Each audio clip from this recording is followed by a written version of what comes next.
Yes, hello everyone. The last time I was with you, we were down there in the garden. Inside here, we are under shade. And we are seeing same garden, same preparations, but inside a house. Call it a greenhouse. Some of you, I told you, if it's your first time to see a greenhouse, if you have never seen a greenhouse, it's going to be your first time to see it. And some of you, you're already in the business of greenhouse, or you're planning to go into the business of greenhouse. Where we are right now, it's the start of a greenhouse. So I want Lawrence still to teach us how you manage your greenhouse from start to the time of planting or transplanting, and then time of harvesting. I'm standing next to Mr. Lawrence, and he's going to teach you how to prepare your greenhouse well to get better yields. Lawrence, thank you. You know, most of the greenhouses, they have the bags, you know, those black bags? Yeah, potting bags. But this one, I'm seeing you're doing it direct on the ground. Greenhouse, maybe I start by explaining what it is. Okay. It's simply a controlled environment for crop production. That's actually where the word greenhouse comes in. We are simply looking at growing crops indoors. Okay. So it's a house where crop grows.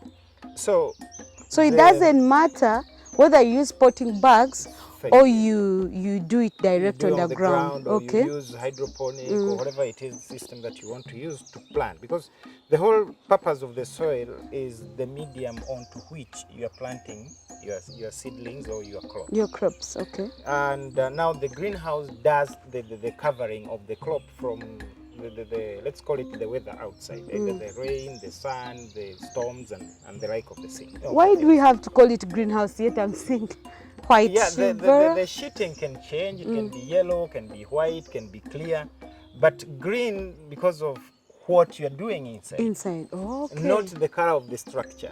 Some of them even make them black. Oh, yeah, depending on the purpose. Yes, depending on the purpose. For example, here I have a shading which is black. And yet we are not changing the name from greenhouse to black house.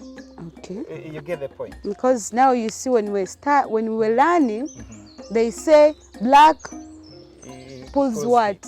Heat. Pulls heat, yes. Then white reflects the heat away. So I thought maybe that's why we're using the You see, for example, yes, this is a greenhouse. Yes, it has its purposes. But now, for example, if I go to the black side from the way you brought your question, here I have a black net. But this net actually is for shading heat from the plant. Okay. It is, instead of, like you're saying, pulling the heat, it's sort of covering the plants not to get so much heat. And this one shades 75% of heat, of sun heat from reaching my plants. So greenhouse, like you had said earlier, sometimes we plant down, and then in other places you find us using the potting bags. The whole reason why the planting styles changes is, number one, depending on the crop you're going to plant. Number two, depending on the soil that you have. There are places where you literally have no soil, you have to literally bring soil in. And when you pot it, it's much more economical than, pouring it down. Then other places we have soils which have diseases, say like the bacteria, the viruses, and those others. So we treat the soil in the bags. We treat the soil and put it in a controlled environment, and that's where we use either the bags or the buckets, so that you can be able to control this treated soil so that it doesn't come into contact with the contaminated soil. But in this particular case, what we are doing, we are going to plant pepper here. Some people call them bell peppers. We have sweet peppers, the kind of different type of peppers that you can do. They are the same family. What happens is that now this particular side, for example, if you look at my left, this is already prepared soil. But from here, we have reached here, so we are going to continue in preparation to the last 3 beds there. Now, we first mix in manure, just like any other land preparation. We have mixed in manure, we have put in charcoal dust, we have put in, okay, sometimes we add some little ash. Okay. And then you mix that composition together. What is charcoal dust? Charcoal dust is simply, if you look at... because when you look at ash and charcoal dust is almost the same. No. Okay. Charcoal dust is not burnt. It's halfway burnt. Ash is completely burnt. Okay. So there are two products.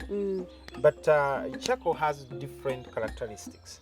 Number one, if for example someone takes poison, the first aid that you give to that person, you get you mix charcoal with water, you get that solution, black solution, and you give that person, and it acts like a first aid to the poison that he had taken. It sort of reduces the impact of the poison on your body.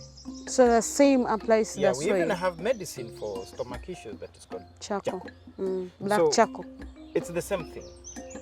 Now, in the soil, there are so many living organisms that don't like charcoal because charcoal is already dead. So it doesn't encourage them. Then, of course, charcoal also retains water. Then charcoal, with our soil here, we use charcoal to break the structure of the soil because our soil cakes and forms sort of bricks. Now, the only way you can break it is to bring something that is not alive, something that is dead, something that cannot merge with that soil. So it separates the soil particles aside, and then you end up with this kind of soil that is loose. And when the soil is loose, the roots can easily penetrate. So it is permeable, and then you have better aeration in this soil because of the other. We are still explaining the black charcoal, the black the charcoal dust. Yes. Okay. Now, when the soil is broken, there is better aeration because roots need oxygen. Roots need oxygen, and without oxygen, the plant dies. Without oxygen on the lower side of where the roots are, the plant dies. It's the leaves that needs carbon dioxide, but the roots needs oxygen. And if you fill that whole place with water or with material that doesn't allow air to freely move, then the plant doesn't do well. That's why you see us doing this kind of preparation. Okay. Now, in comparison to the people who do potting or who plant in bags, for them, what they do is to clean up the house, lay the first covering materials to cover the ground, and then put now this kind of a mixture into the potting bags. Okay. Now it's this mixture that we treat, or we either what we call sterilizing that soil.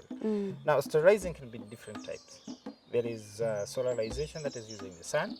We have the steaming, where you literally steam it, more or less like using steam to penetrate through the soil and hence killing all the living organisms in the soil.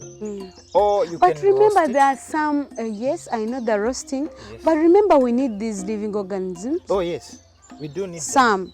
Yes, some living organisms, we need them. But now the problem is, out of 100%, you find good ones are 30%.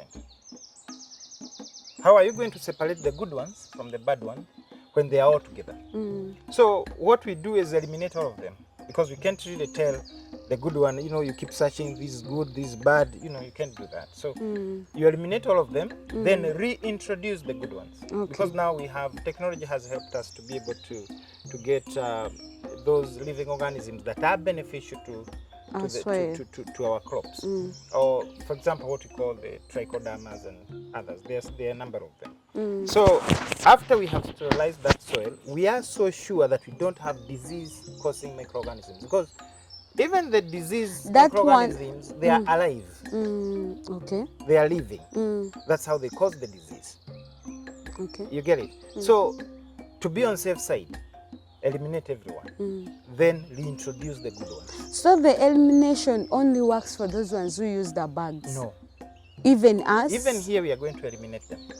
How? Now, in this particular case, now the soil is already prepared. Once I've done with preparing the soil here, I'm going to come with hydrogen peroxide. But now, not the one you use in hospitals. The one you use in hospitals is basically around 3%. I'll come with 50% concentration. Then I dilute it to about 6%. Mm. Then I'm going to sterilize this whole garden. Through what? I can Are we either... going to use pipes or we are No, we pouring on? simply... Okay, we first wet the garden, then we come mixing the wet soil with the hydrogen peroxide. Okay. Now, of course, it's going to boil up and stuff like that. But now, the boiling up is what helps us to sterilize that soil. Now, we can choose to either put the bags after you have sterilized or not. But in this particular case, because this is a private place, we are going to just leave it there. We sterilize it, we leave it there, then we control who comes in and how it comes in. How long is this going to take? Sterilizing the soil can take a day, just one day. Okay. Yeah. I thought it would go like for a week. When you are steaming or you are roasting or sterilizing, that one takes some time. But if you are going to use like the chemical method, it takes a day.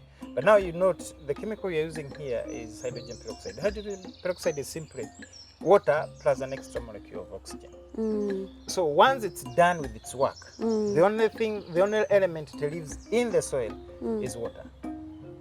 And that's why you see hydrogen peroxide is used even in medics. Sanitizers and everything else has hydrogen peroxide. Okay. Anything that you want to sterilize, say for example, if you have a cutting on your leg or something, they will get a little hydrogen peroxide and apply it, and then you see the wood doing a little bit of boiling. And then the living organisms which were eating the wood are gone. So that's why it is the safest chemical to use when you're dealing with farming, because it does not leave other compounds or other chemicals in the soil. Okay, how long do we take before transplanting our crops here? Okay, it depends on, number one, how is your nursery? Because for example, I've already planted the pepper that I'm going to plant here. So next You've week, already put yeah, in the nursery. Okay. We planted it last week, yeah, about 7 days ago. So right now they are 1 week, they have already shot.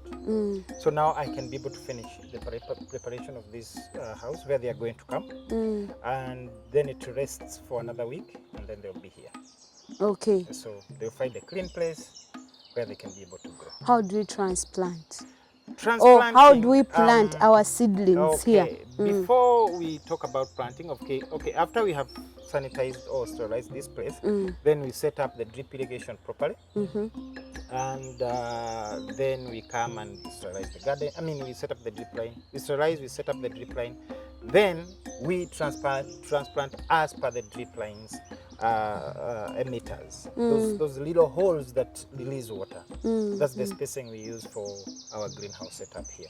Now, transplanting is simply getting the seedling from the nursery, okay, and taking it to the garden. Now, the seedlings, as you saw earlier, they are planted in pots, okay, or in trays. Seeding trays, yeah. But you see, the tray has small pots. Now, after the seedling has taken its time in the nursery, for pepper, for example, it takes 4 weeks. When you're transplanting, you pull it out. It comes with its entire root system. Yes. Now, when you have the entire root system, when you transplant that plant into the soil, it's more or less like fleeing a bird which has been in a cage. Because at that time now it has bigger area to spread spread its roots and grow. So the soil is already ready for it. So once you put that seedling in the soil, for example, I think we showed them in the tomatoes a little earlier. Yes. Now, once you put the seedling in the soil, the roots, remember, they are here waiting. So they simply, hey, okay, we have now more areas. So they grow. Okay. Yes. And of course, for them to grow better, they need a little bit of phosphorus at that time. Phosphorus is the one that helps the roots to enlarge. So when we are transplanting, of course, we include a little bit of phosphorus in the hole. Yeah, in the garden. Now, sometimes we simply spread the phosphorus even before the transplanting. Other times we first transplant and then you come and apply it on the sides. Sort of like dressing it, and then the plant can kick on. according to the way you're explaining, I'm seeing a very big job, some job in the greenhouse. Oh, yeah. What are some of the benefits why someone should leave a open field and come in for greenhouse? Number one, I don't know why it looks tiresome. It is not. It is. Uh, When you you see- say we are now boiling the soil, we are now steaming the soil, we are now Oh, doing yes. that. Remember, outside, all you do is You see, for example, I'm going to give you a scenario. There is no nice baby without some work and some pain along the way. You can't celebrate that baby if there isn't that process. Okay? Now, these are our babies. And these are not just babies. This is a commercial farm. It's meant to give us money. even in the open field, we are getting money. Oh, not compared to what we get here. Because you're the very person who was explaining to us those tomatoes, how we are harvesting every month. It's only that I don't have enough muscle to build greenhouses in the entire place. Okay. I would, because it's the best thing to do. However, when it comes to greenhouse, of course, we are looking at weather. Like you saw some of the challenges that we have at on the open field. You're looking at weather. Sometimes it rains excessively and you have zero control over that. Sometimes the sun is exceptionally hot. You have nothing to control about that. The birds are simply scratching your seeds left, right, and center. You have snails. You have virtually every other natural element is there in the open field. Here, the only pest that really disturb is the human being. So Which he you comes can and keeps- control. Which you can control by locking the door. It's much easier.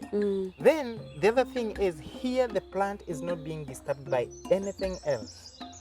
So it is at its optimum growing conditions. As in, this is the best environment you can give it for it to perform to its best level. Okay. So when you compare the peppers planted outside, for example, and the peppers planted inside, I'll give you a scenario. If I plant peppers in here, I expect a minimum of 50 kilograms weekly. In here, I only plant about 600 of them. And that kilo goes for 4,000, 5,000. It varies. If you're in Kampala, it will give you around 7,000, 8. Up in the north, 5 is good. Okay. Yeah, 5 is good. Okay. So, in terms of benefits from the greenhouse, I'm harvesting 50 kilograms from this area. We go outside, I'll harvest the 50 for the first maybe 2 weeks, the 2 harvests. From there, nosedive. It drops. It drops. But here now, you can be able to have it consistently. Yes. And as So if you started with 50 kgs, you can harvest your 50 kgs until the crop is old. Actually, if you be able to take care of your plants well, I expect you to have, okay, this is a bit hot. I expect you to have a growing, the crop life of this pepper between 5 and 10 months. That's the harvest window that we are looking at. Yeah. Okay. Yet outside you can't get that. Okay. Those who are watching us, we are still with Lawless and we are looking at greenhouse management.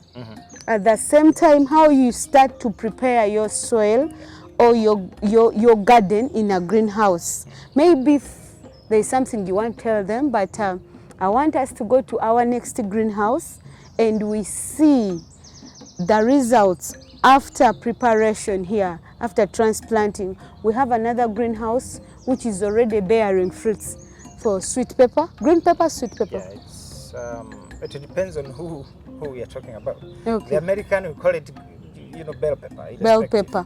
Okay, but here we are in Gulu. Yeah, in Gulu they call them pepper. Pepper. Oh, yes. Okay, maybe if there is something you want to tell them, because I'm seeing a net up. The greenhouses I've been in, at least we don't have this. The purpose for this net, okay, there was a crop we were growing earlier and didn't want too much heat. Okay. So you shade it so that it can be able to do better. Yeah, not that it can't grow without, but when you shade it, it performs much better. It's like, let's say an artisan, like these guys who do welding. He can still weld outside there with the hot sun and the wind and stuff. But when you give him some air-controlled room, he'll do much more better. Okay. So it's more or less the same.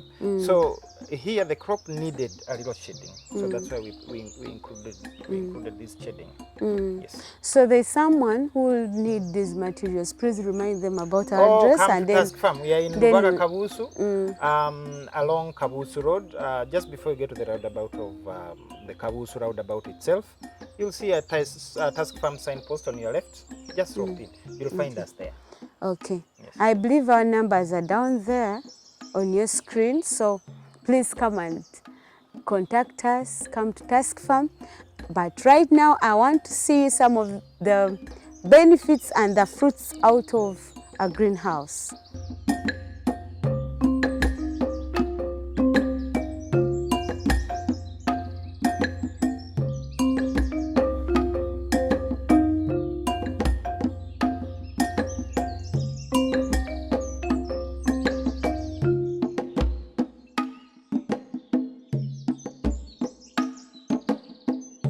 I think everyone likes where we are standing, the green, those ones that like farming and like consuming green pepper. That We we call have them supporters. we have the consumers and those ones who like who grow. So here we even the consumers are admiring. So all of you are admiring the place like me.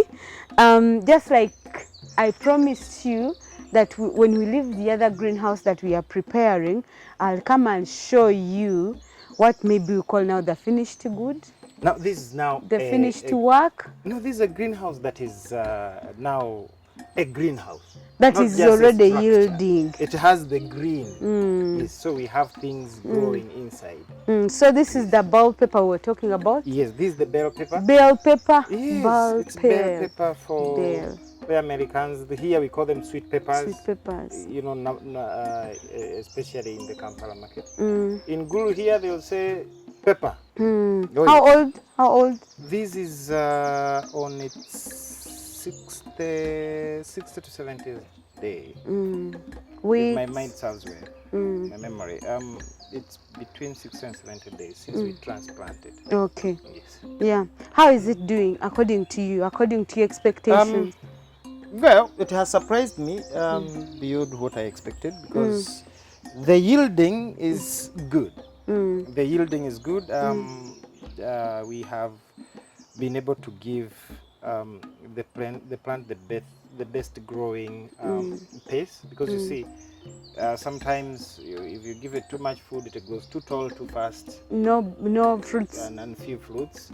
Sometimes if you don't give it enough food, again, it doesn't grow at the rate that you would wish. But now at this rate, we are comfortable because we have what we want. Okay. The fruit is what we want. We are not selling the leaves in this particular case. So I'm comfortable with it. So apart from me, who is admiring the green, your target is the peppers. Yes, it's the pepper.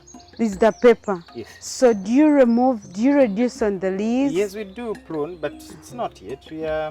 Let's work for preferably next week because we intend to start harvesting next week. What's the use of this? The strings is simply to help, like you saw me trializing earlier, is to help the plant Go stay straight. standing. Because the weight of the peppers, pull it down. So these strings help it to maintain standing and also to help it carry the weight, so that it's not the plant that is suffering with the fruit weight. So this house, we did not use the greenhouse, we did not use the pot peppers, Yes.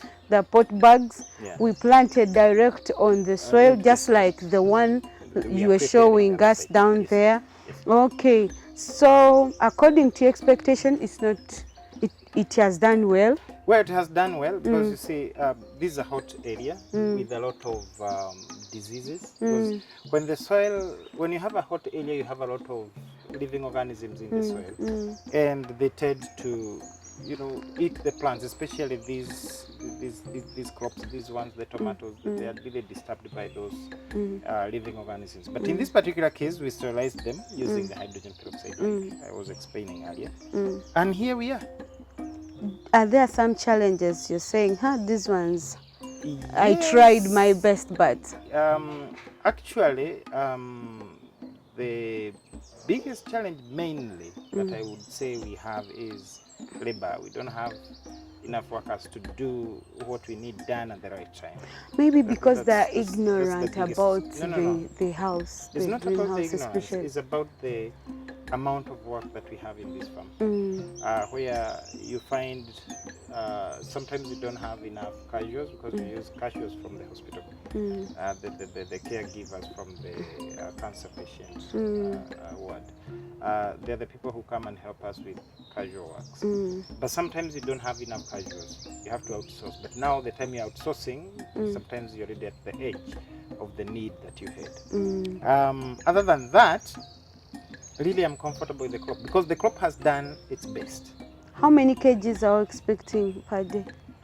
This kind of a house will give you 50 kgs 50 kgs per week, not per day. Per week? Yes, because you don't harvest daily. Daily? Yeah, you harvest once a week, And you know you have them. to be able to do what you call crop protection. You have to take care of the crops. You have to protect it from diseases and pests.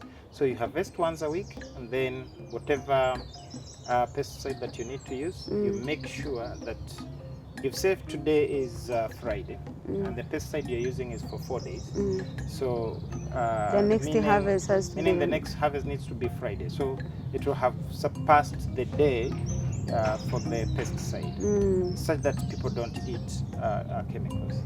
Okay. Yes. Okay, Lawrence, what advice do you have to someone or some people watching If you want to make concerning a money, greenhouse? if you want to make money, this is the field. No stress. You know, you wake up in the morning, the pepper that was young yesterday, today's big, it even has fruits. You're like, oh, okay. Before you know it, like now here, knock, knock. Do you have bell peppers? I want this amount. You know, you had not even planned on receiving any money that day, but already they are telling you, hey, I want to give you money. Yeah. Please give me food. You know, and food industry is a business that you really can't go wrong because every day we have new consumers being born. I mean, the eaters are being born every day. We don't have farmers being born every day. You know, I think farmers are special people. Out of 100, you find 10. Okay. And these 10 have to feed all these 100, including themselves. And the demand is overwhelming. In fact, one of the biggest challenges we face here is to sustain the demand, what people want, the food that people want. Okay. It's very hard to catch up because when you think you've done enough pepper, you say tomorrow we are harvesting, and at 6 in the morning they have already booked everything. They are at the gate. They have carried everything. Then there are those who come in the afternoon. Hey guys, do you have pepper? No. You're like, No. no. When is that there? Next week. What's wrong with you guys? You know, that's the kind of a challenge that we get. So, food industry delay, you'll make money. Okay. Oh yes. Okay. I think for those who are good at learning, you've learned something. For those who take long, please come and visit Task Farm. We shall help them. They will help you. And what I know about a greenhouse is we harvest it throughout the year. Yes. We don't wait for rain. We don't wait for sun. No. You do whatever you want because it's you the owner, it's you the controller of what you grow. Yes. So with a greenhouse, the assurance I have for you is you harvest it throughout the year. And another thing, I'd advise everyone at least to do something. I know greenhouse, everyone says a greenhouse is expensive, but when you visit Task Farm, they'll advise you how best you can deal with the expenses in the greenhouse, and maybe even they'll reduce for you. We also have different types of different types. You know? For example, this one is steel galvanized structure frame. There are those we make with wood. Okay. Which is actually it's half the price of this one. So it doesn't have to be that expensive. And wood, the problem with wood is termites. We deal with them. And just like we're dealing with the living organisms here, we deal with those living organisms also. So it's not a big stress. Okay. The good yields you see here, you'll not have them if you don't apply fertilizers in your crops. I think let's call them manure. Manure. Fertilizer, you may confuse some people. Okay. Oh, yes. Okay, we need manure Yes, we in need our manure. plants. But how can you get organic manure for your crops? So right now, Lawrence is going to show us how they reduce on the expense of buying manure and they make it locally here on the farm. Let's go and look at the manure and we shall call it a day.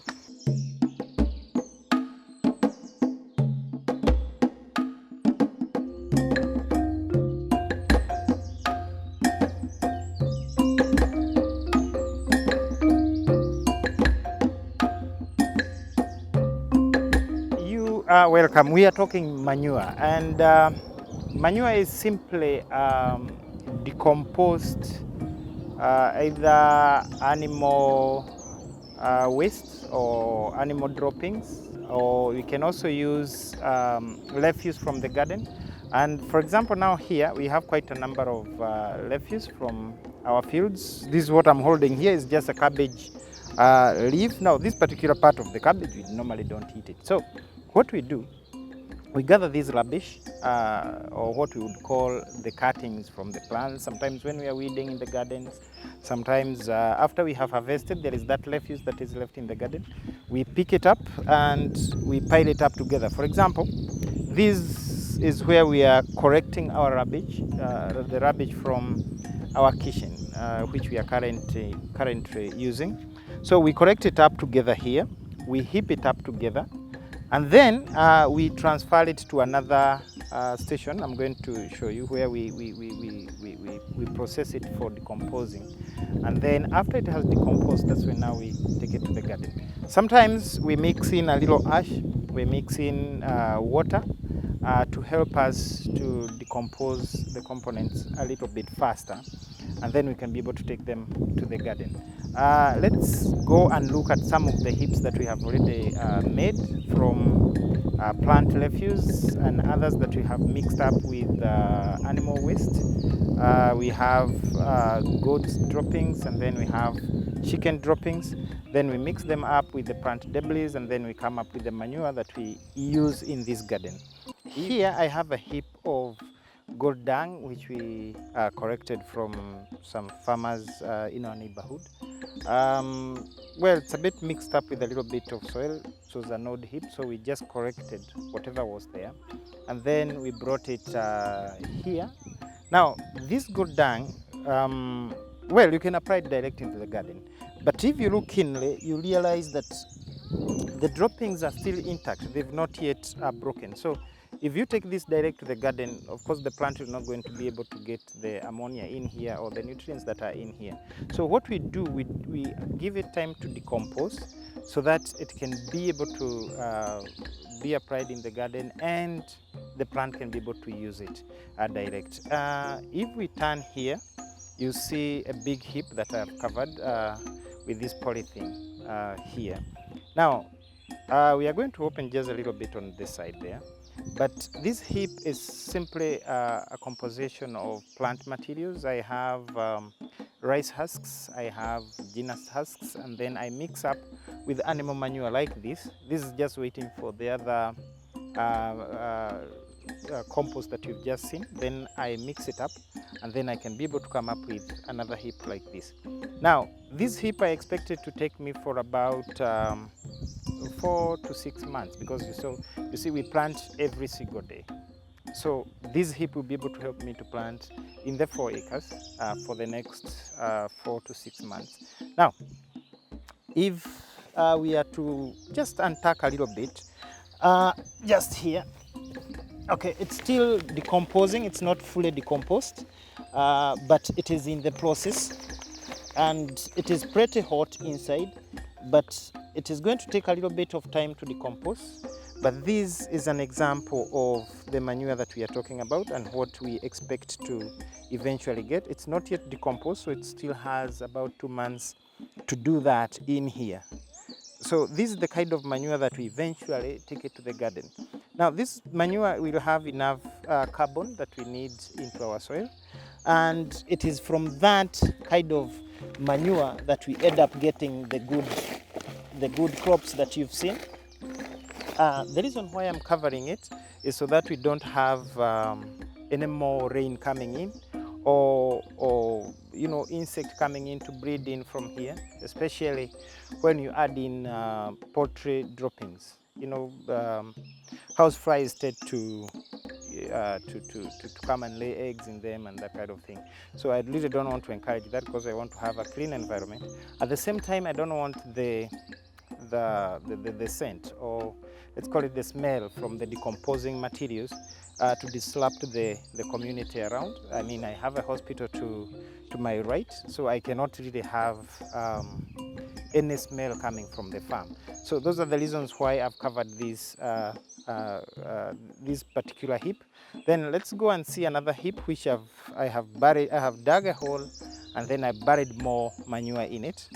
And this is how I prepare my manure for this garden, to be able to make sure that my garden remains productive for the longest time possible, without interfering with the soil structure or without degrading the soil, so that the farm can be able to sustainably produce the vegetables that we so dearly need. Thank you. Let's go and look at the other manure that we buried some time earlier, and for it is in a heap down. Okay, this now is our manure, which we had covered some time back. It was a great heap. It was a much bigger heap to somewhere this level. But right now, as it decomposes, it keeps going down and down as it decomposes. And actually, it is pretty hot inside here. But now, if you look keenly, you realize that what we put here as the shaft from the garden, now it's decomposing, it's changing the color. Now this is good manure to take into your garden. Now imagine it has only taken about 3 months down here, and I already have this kind of manure from the plants.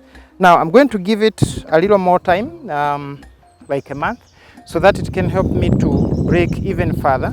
It is broken, yes, but it still has a little bit of some debris which are not really properly broken. But now this is reaching to a level where I can be able to use it in the garden. I still have a little bit of time with it, and I can be able to distribute it in the garden. So now this is how we make that kind of manure. So for me, this is gold. Someone else, we may call it rubbish, but to me this is gold. So that's why you find them all covered up, so that I don't have any excess rain going in, or even rodents and rats and other insects coming to breed from here. Now if you look to the far left, you see how far that whole heap goes. All that is my manure. All to my left is manure which I'm preparing for use in this garden.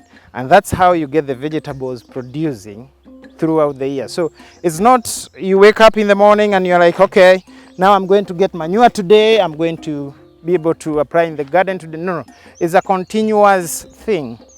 If you're going to get manure, it's a continuous business. It's not a one-day's business. So every refuse that we get from the garden, we put it in either a heap, we mix it with the animal droppings, the ones that we can get. It's not very easy to get animal droppings here in the north, but the ones that I can be able to get, I mix it with the plant refuse, and then I let it decompose, and then it is from that point that I take it into the garden for the plants to do what you see them doing. Thank you all, and please pay us a visit at Task Farm. We are in Kavu Surubaga. You'll be able to learn much more than what you've just seen here. There is much more to do with farming than just what you've just seen here. But thank you all for loving us. Thank you all for supporting us. Our customers, really, we are grateful for for daily coming to buy our products from here. Our supporters, we really appreciate the good work that you're doing. The funders that we have, those who have put in their money, their time their passion into what we are doing. We are very grateful. May God bless you, and may He enlarge your territories. May His mercies always be upon you. May His grace shine upon you, and may you be may you enjoy His love in whatever you do. In Jesus' name, I've blessed you.